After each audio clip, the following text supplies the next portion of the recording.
The Importance of Being Earnest, a trivial comedy for serious people, by Oscar Wilde. Act 3. Pandemonium reigns in the English countryside.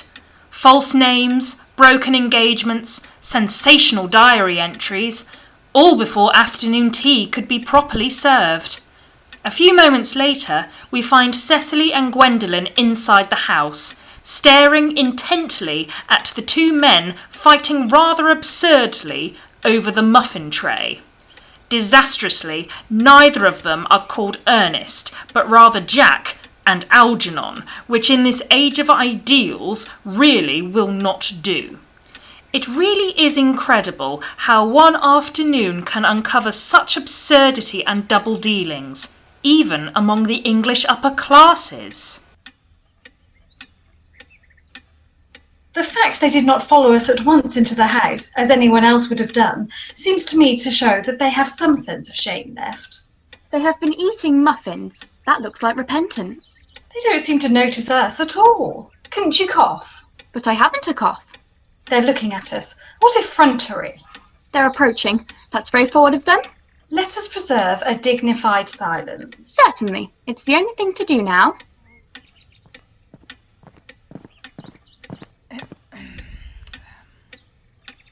This dignified silence seems to produce an unpleasant effect. A most distasteful one. But we will not be the first to speak. Certainly not. Mr. Worthing, I have something very particular to ask you. Much depends on your reply. Gwendolen, your common sense is invaluable. Mr. Moncrief, kindly answer me the following question. Why did you pretend to be my guardian's brother? In order that I might have an opportunity of meeting you.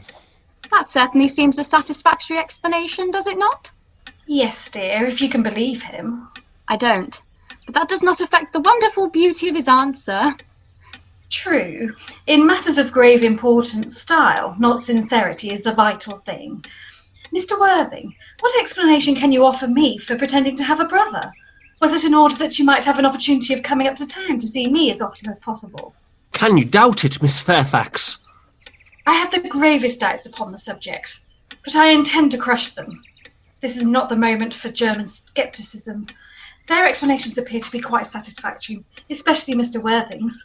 That seems to me to have the stamp of truth upon it. I am more than content with what Mr. Moncrief said. His voice alone inspires one with absolute credulity. Then you think we should forgive them? Yes. I mean no. True. I had forgotten. There are principles at stake that one cannot surrender. Which of us should tell them? The task is not a pleasant one. Could we not both speak at the same time? An excellent idea. I nearly always speak at the same time as other people. Will you take the time from me? Certainly. 1, 2, 3. Your Christian names are still an insuperable barrier. That is all. Our Christian names? Is that all? But we are going to be christened this afternoon. For my sake, you are prepared to do this terrible thing? I am. To please me, are you ready to face this fearful ordeal? I am. How absurd to talk of the equality of the sexes. Where questions of self-sacrifice are concerned, men are infinitely beyond us. We are. They have moments of physical courage of which we women know absolutely nothing. Darling. Darling. Lady Bracknell? Good heavens! Gwendolen! What does this mean? Merely that I am engaged to be married to Mr. Worthing, Mamma. Come here. Sit down. Sit down immediately. Hesitation of any kind is a sign of mental decay in the young, of physical weakness in the old. Apprised, sir, of my daughter's sudden flight by her trusty maid, whose confidence I purchased by means of a small coin, I followed her at once by a luggage train. Her unhappy father is, I am glad to say, under the impression that she is attending a more than usually lengthy lecture by the University Extension Scheme on the influence of a permanent income on thought. I do not propose to undeceive him. Indeed, I have never undeceived him on any question. I would consider it wrong. But of course, you will clearly understand that all communication between yourself and my daughter must cease immediately from this moment. On this point, as indeed on all points, I am firm. I am engaged to be married to Gwendolen, Lady Bracknell. You are nothing of the kind, sir. And now, as regards Algernon. Algernon? Yes, Aunt Augusta? May I ask if it is in this house that your invalid friend Mr. Bunbury resides? No. Bunbury doesn't live here. Bunbury is somewhere else at present. In fact, Bunbury is dead. Dead? When did Mr. Bunbury die? His death must have been extremely sudden. Oh, I killed Bunbury this afternoon. I mean, poor Bunbury died this afternoon. What did he die of? Bunbury? Oh, he was quite exploded. Exploded? Was he the victim of a revolutionary outrage? I was not aware that Mr. Bunbury was interested in social legislation. If so, he is well punished for his morbidity.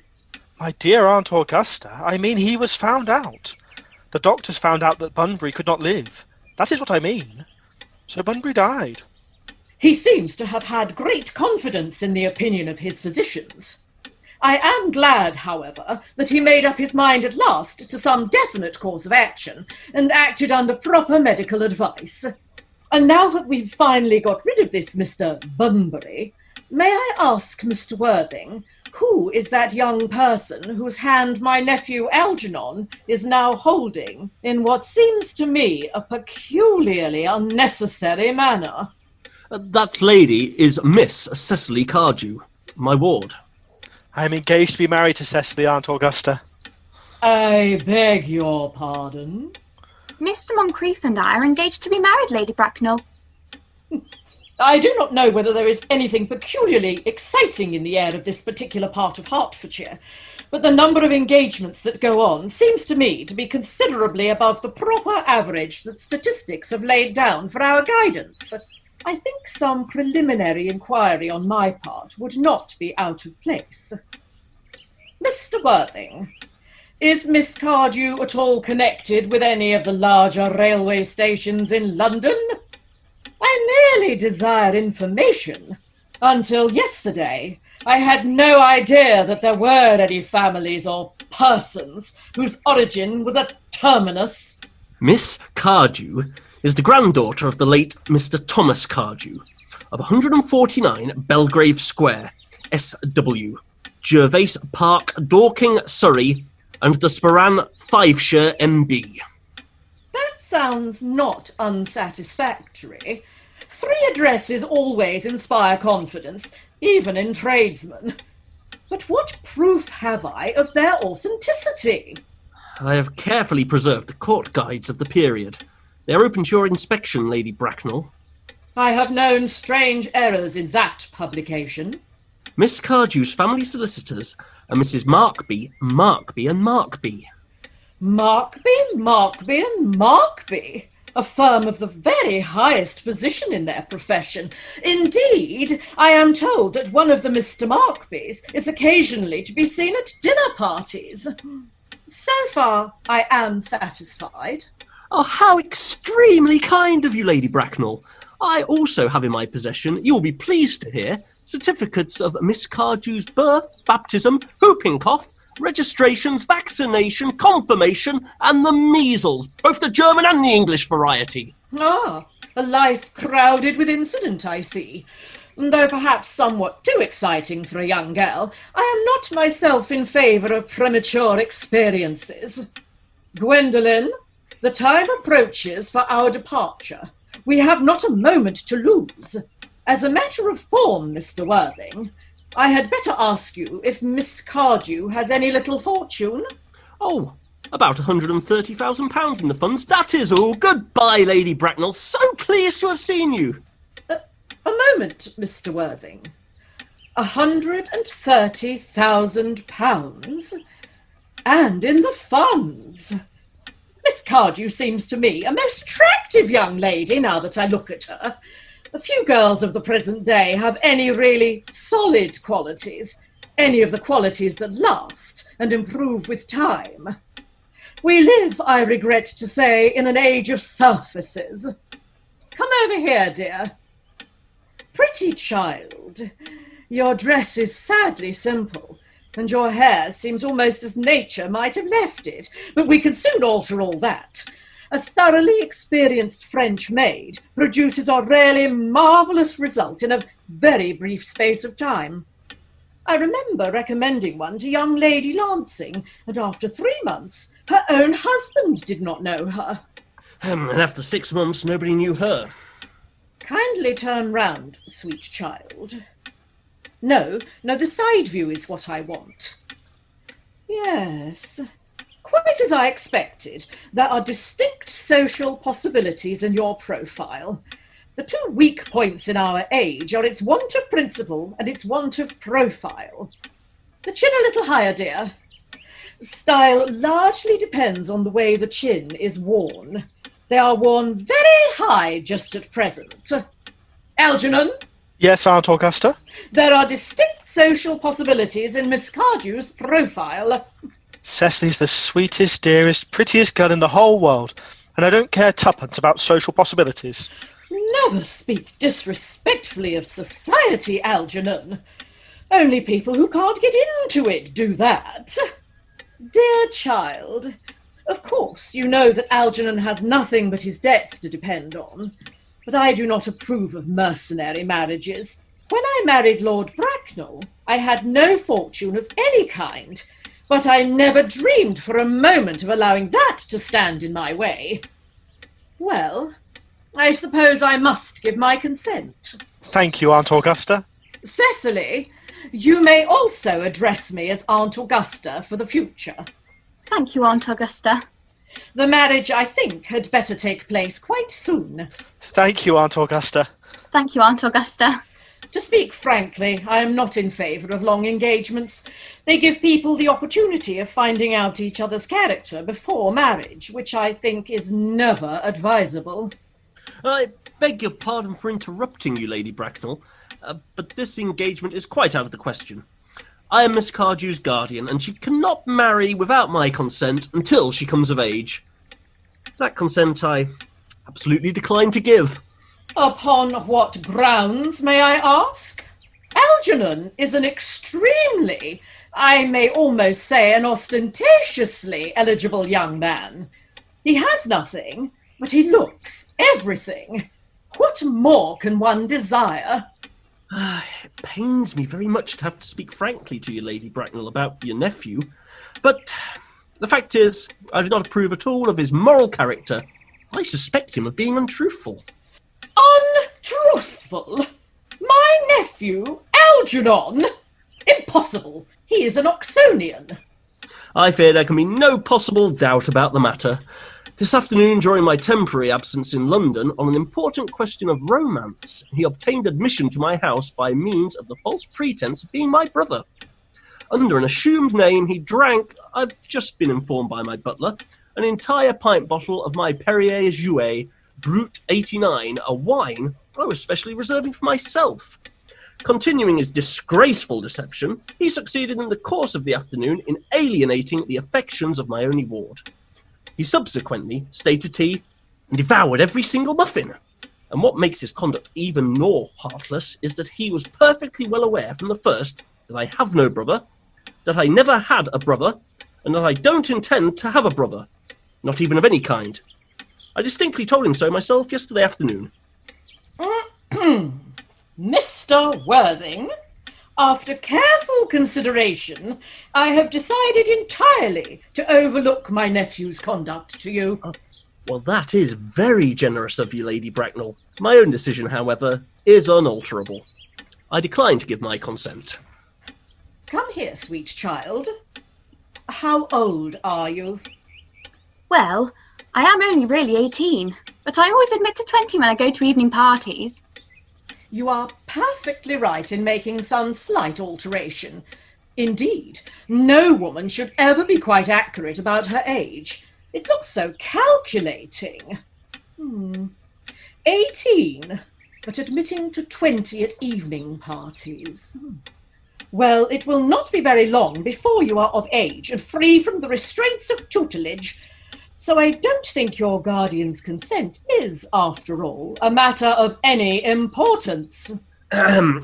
Pray excuse me, Lady Bracknell, for interrupting you again, but it is only fair to tell you that, according to the terms of her grandfather's will, Miss Cardew does not legally come of age till she is 35. That does not seem to me to be a grave objection. 35 is a very attractive age.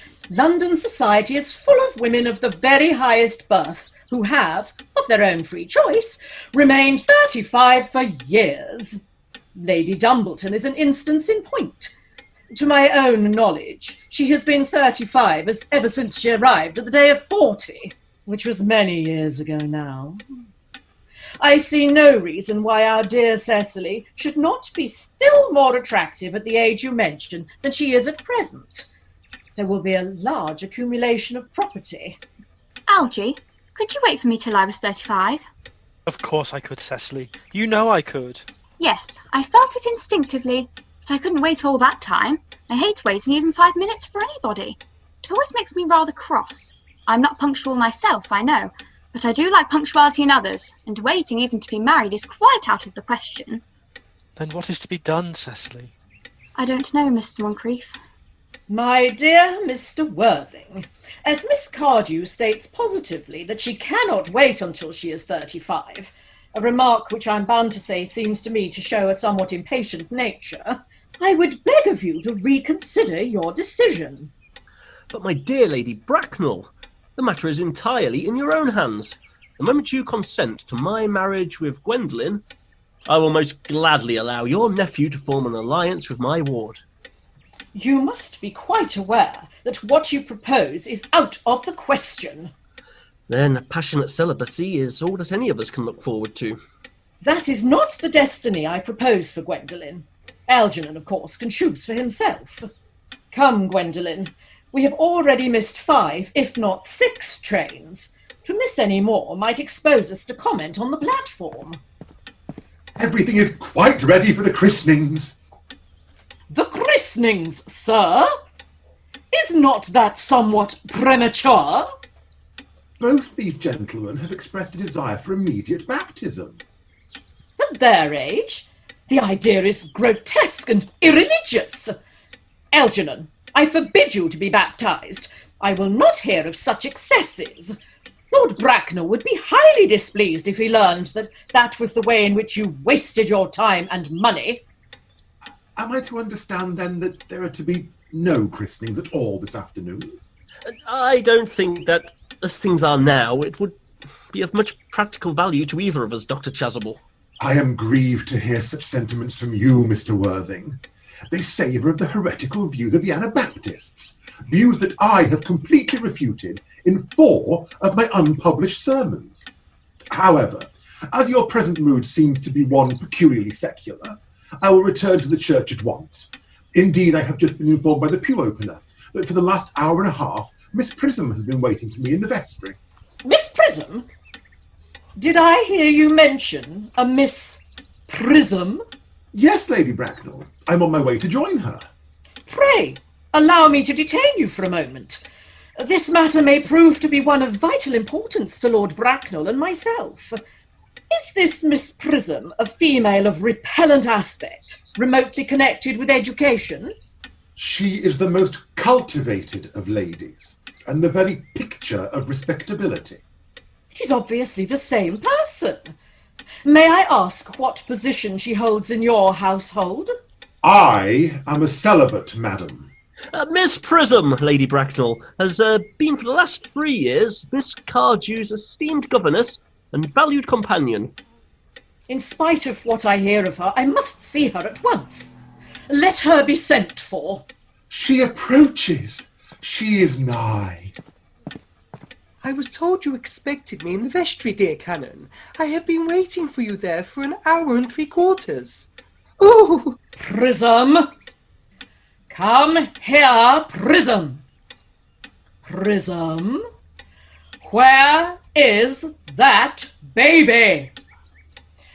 28 years ago, Prism, you left Lord Bracknell's house, number 104, Upper Grosvenor Street, in charge of a perambulator that contained a baby of the male sex. You never returned. A few weeks later, through the elaborate investigations of the Metropolitan Police, the perambulator was discovered at midnight, standing by itself in a remote corner of Bayswater.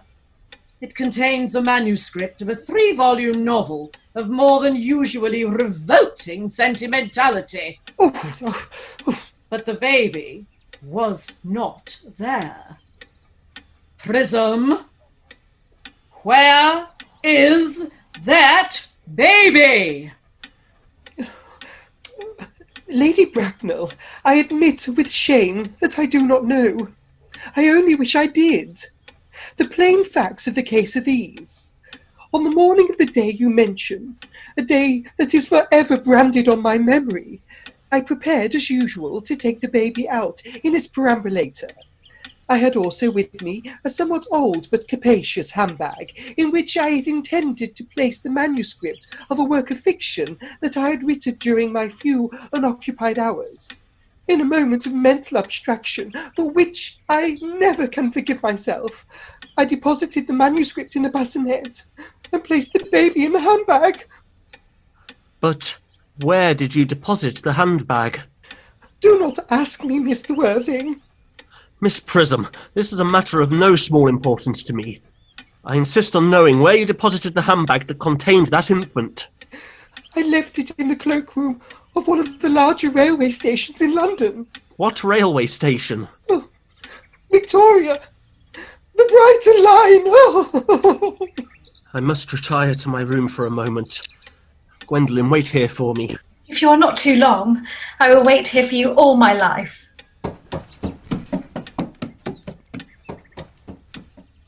What do you think this means, Lady Bracknell?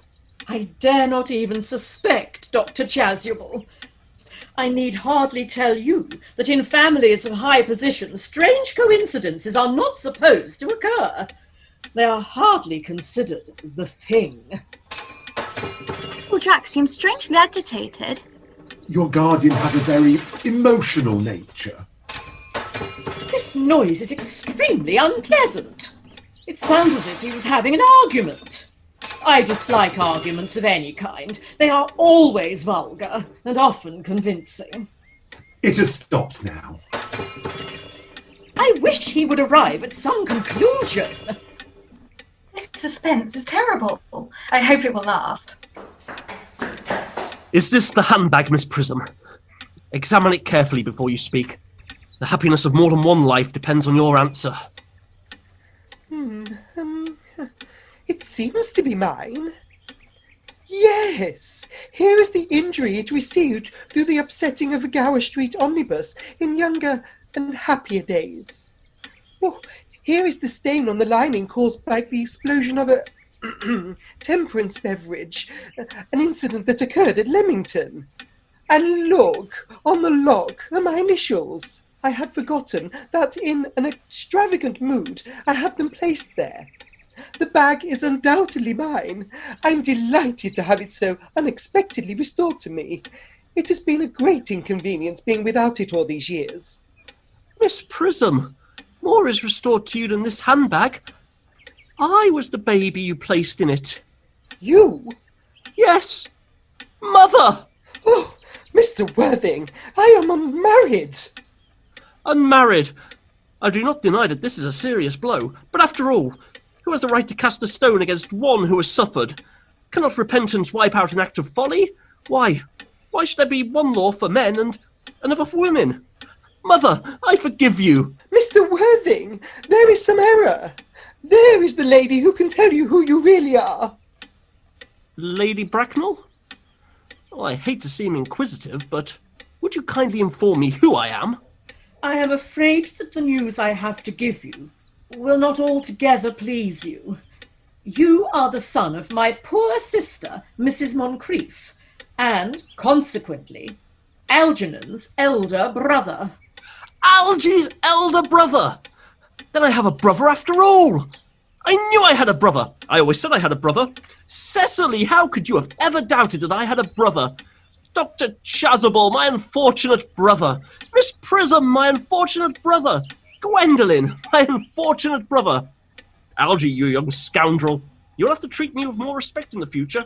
You've never behaved to me like a brother in all your life. Well, not till today, old boy, I admit. I did my best, however, though I was out of practice. My own. But what own are you? What is your Christian name, now that you've become someone else? Good heavens! I had quite forgotten that point. Your decision on the subject of my name is irrevocable, I suppose? I never change, except in my affections. What a noble nature you have, Gwendolen. Then the question had better be cleared up at once. Aunt Augusta, a moment. At the time when Miss Prism left me in the handbag, had I been christened already? Every luxury that money could buy, including christening, had been lavished on you by your fond and doting parents. Then I was christened! That is settled. Now, what name was I given? Let me know the worst. Being the eldest son, you were naturally christened after your father. Yes, but what was my father's Christian name?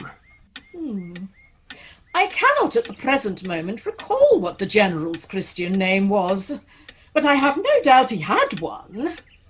He was eccentric, I admit, but only in later years, and that was the result of the Indian climate, and marriage, and indigestion, and other things of that kind.